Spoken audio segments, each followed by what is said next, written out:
Hello friends, मैं doctor Manju Jain, retired associate professor from essential degree college Kanpur. मैं पिछले कई महीनों से मैं और आप नामक शीर्षक के अंतर्गत जीना इसी का नाम है नाम से मैं आप तक वीडियोस शेयर करती हूँ। तो साथियों, यदि आपने मेरे पिछले वीडियोस देखे होंगे तो आपको पता लगा होगा कि मैं ऐसे पात्र को, कैरेक्टर्स को लेती हूँ जिनका बचपन या जो अतीत है वो बहुत ही अभावग्रस्त था। Failure in love, failure in every field जो की है वो, उस चक्कर में वो उन्होंने पता नहीं क्या क्या कर लिया जो नहीं करना चाहिए, जो शोभा या गरिमा के विरुद्ध है वो सब काम कर लेते हैं। कई लोगों ने तो निराश होकर के सुसाइड करने तक की कोशिश की, लेकिन जब बचे तो दुगने उत्साह से, ऊर्जा से, उनके अंदर जो जज्बा था, जो उनके अंदर जो जुनून था, जो उनके अंदर जो दृढ़ आत्मविश्वास था, उसके जरिए वो जाने कहाँ से कहाँ पहुँच गए और आज लोग उनकी मिसाल देते हैं। कई लोगों को तो गांव तक से निकाल दिया गया, बहिष्कार कर दिया गया, फिर उन्होंने बाहर जा कर के अपनी ऐसी दृढ़ता की नींव डाली, जुनून से उन्होंने एक घरौंदा तैयार किया जिससे कि लोग उनको वापस बुला करके आदर के साथ रखते थे और उनके प्रेरणा स्रोत बन गए। तो मैं आज भी आपको एक ऐसी ही पात्र की कहानी सुनाऊंगी कि देखिए, हमारी जो हसरतें हैं, कल्पना है, ख्वाब है, कामयाबी है, या जो कामयाबी के जो लफ्ज़ होते हैं वो हर कोई तलाशता है, लेकिन हर कोई जो कि है अलग अलग उनकी कैटेगरीज होती हैं। इन्हीं में एक मैं बताती हूँ। जब पहले तो छोटी थी, लेकिन आज वो क्या है कि 24 साल की एक युवती हैं जिनका नाम है जुलेखा बानो बाल्टी, ठीक है। और वो अपने क्षेत्र में एक ऐसी महिला, पहली महिला थी जिन्होंने कानूनी यानी लॉ में ग्रेजुएशन किया था, ग्रेजुएट होकर के पहली महिला थी। लेकिन तकलीफ़ें उनके सामने थीं, चुनौतियां उनके सामने थीं, बहुत परेशानियां हुई, लेकिन उन्होंने इस पर भी साहस नहीं खोया और कहाँ से कहाँ पहुँच गए।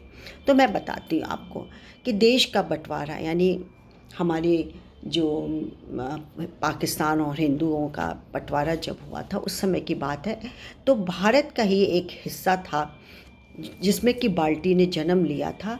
और 1971 के जंग में लद्दाख के इस इलाके में भारत और पाकिस्तान के बीच का नियंत्रण जो रेखा थी वो हिली और वहाँ के जो बाशिंदा थे वो आकांक्षा से घिरे हुए थे, शंका से घिरे हुए थे कि पाकिस्तान जो कि अधिकृत बाल्टिस्तान के समेट लिए जाएंगे या हिंदुस्तान में उनका बसेरा होगा।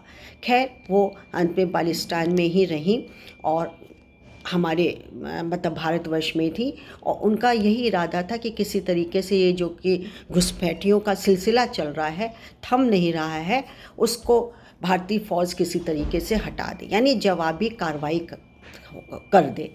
लेकिन क्या है कि एक जने से बोलने से कुछ होता नहीं था, उनकी बात आई गई हो गई। उनके हिफाजत की भी रक्षा करनी बहुत ज़रूरी थी क्योंकि वो पहली महिला थी जिन्होंने एक आवाज़ उठाई थी। फिर क्या है कि जुलेखा का गांव जो कि है वो बोडीडांग जो कि भारत में ही था। 1971 की जंग की बात कर रहे हैं, उसमें उसकी फ़ौज में एक घाटी है नुब्रा घाटी, वो जो कि गांव को पाकिस्तानी कब्ज़े से आज़ाद कराकर भारत में मिला लिया था। और इसके बाद ही वहाँ पर स्थिरता भी आई, ठिकाना भी हुआ।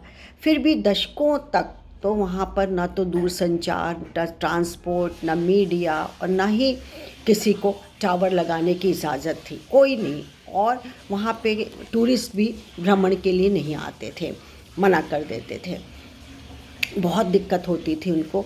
तो लोगों ने ये सोचा कि अब हम ये हालात इतने बिगड़ गए हैं तो हम क्यों ना स्थानीय लोग, जो वहाँ के लोकल लोग हैं, उन्हीं के ऊपर छोड़ देते हैं, तो वो ज़्यादा आत्मविश्वास से और उनके ऊपर कोई दबाव, प्रेशर नहीं होगा, इसलिए वो अपने आप ही वो काम कर सकते हैं। और इसी के लिए दौरान ही वहाँ पे ऑपरेशन सद्भावना को जन्म दिया। ऑपरेशन सद्भावना के तहत ही बोंगडांग जहाँ पर थी ये, उसमें आर्मी गुडविल स्कूल का एक सूरज उदित हुआ। मगर क्या है, गांव वालों को एक हिचक थी, दहशतगर्दों का खौफ था वहाँ पर बहुत ज़्यादा।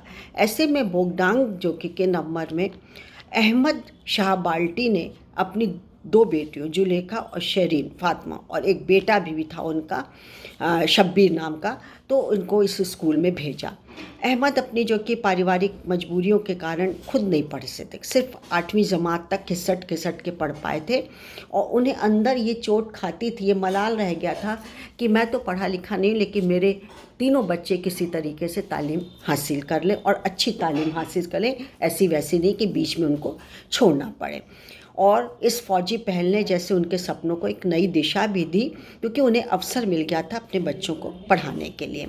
लेकिन जिस समाज में रहते थे, वहाँ की जो लोकल बिरादरी थी, समाज थी, जहाँ पे जुलेखा का परिवार रहता था, उस पर लड़कियों पर बहुत पाबंदी थी, बहुत सख्ताई थी।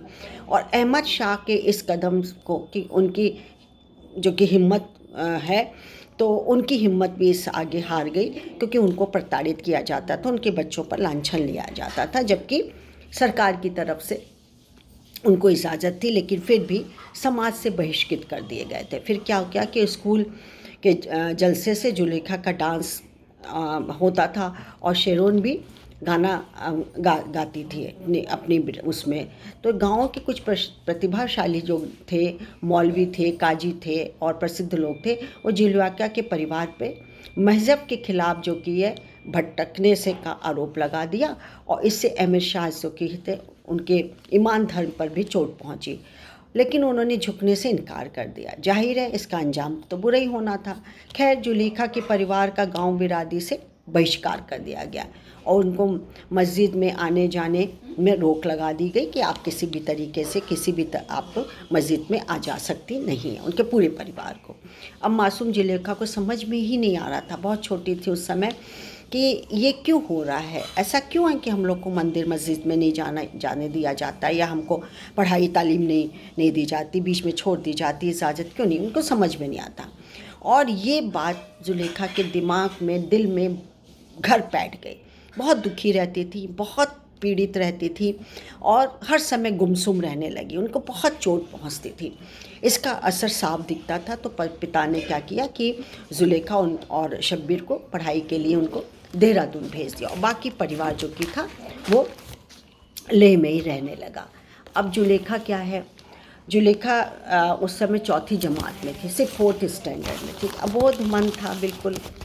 लेकिन क्या किया जाए, पिता की भी मजबूरी थी, छोड़ कर के आ गए।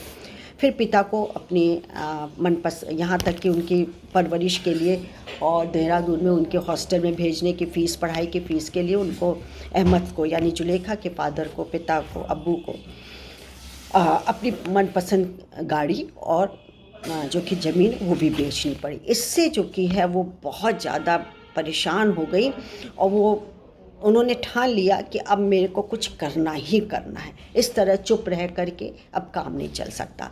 तो अपना तो वो पढ़ाई में ध्यान रखती थी, और उसके बाद वो शब्बीर अपने भाई का भी बहुत ख्याल रखते थे। उधर दोस्तों की सलाह से क्या हुआ कि बाकी परिवार भी अब देहरादून आ गया। अब एक बड़े शहर में रहना आसान तो नहीं था, तो क्या हुआ, अंततः जुलेखा के जो माता पिता ने लद्दाखी छात्रों को जो लद्दाखी छात्र थे उनको देहरादून में हॉस्टल की तरीके से उन्होंने चलाना शुरू किया, और वो कम से कम एक साथ 35 से 40 बच्चों का, लद्दाखी बच्चों का वो खाना बनाती थी और उन्हें खिलाती थी, और बाकी बर्तन मांजने का काम, सफाई का काम उनकी छोटी बहन जो की थी वो शिरीन करती थी। और उनके जो बच्चे थे, लद्दाखी बच्चे थे, उनकी ड्रेस में आयरन भी वही करती थी, तो थोड़ा बहुत आमदनी उनकी भी हो जाती थी।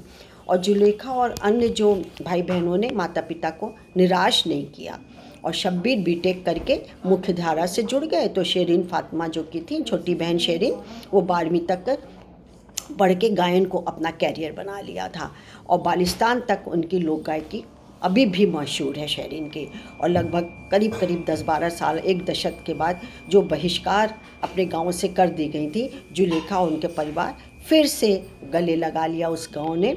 और अब तो जो कि बोंगडांग की कई लड़कियां स्कूल कॉलेज जाने लगी हैं, कुछ कितने फॉर्म भर चुकी हैं पढ़ने के लिए। अब उतनी रोका टोकी या पाबंदी नहीं ली। किसके प्रयास से? जुलेखा के प्रयास से। और जुलेखा की इस कामयाबी पर वे लोग भी आज खुश हैं, गदगद हैं, प्रसन्न हैं, जिन्होंने उनके परिवार को गांव छोड़ने के लिए मजबूर कर दिया था। और जुलेखा उनके लिए तो गांव उनकी जन्नत है, उनका सब कुछ है, उनका वही स्वर्ग है। और वो वकालत के साथ साथ यहाँ की लड़कियों के लिए तालीम के लिए भी अब कुछ करना चाहती हैं। ये इनका अगला एजेंडा है। तो सोचिए, तकलीफ़ के बीच में से भी कोई राह निकाल लेता है और तो और अपने लिए नहीं दूसरों के लिए भी रास्ता खुल जाता है, उसको नतमस्तक ना करे तो क्या करे, हेड्स ऑफ।